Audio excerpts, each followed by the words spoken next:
पहले आज हम समझेंगे कि लिपि और व्याकरण में क्या अंतर होता है। तो सबसे पहले हम समझते हैं लिपि।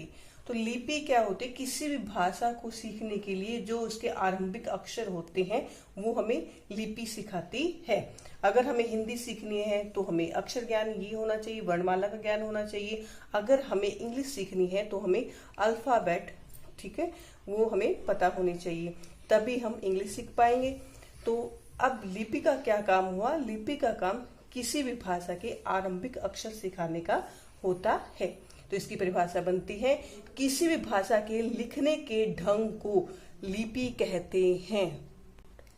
अब देखिए व्याकरण। व्याकरण का क्या काम होता है? व्याकरण का काम होता है उन अक्षरों को हम कैसे यूज करते हैं।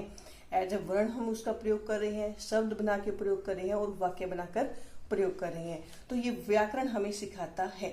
जैसे फॉर एग्जाम्पल ये दो वर्ण हैं म और न।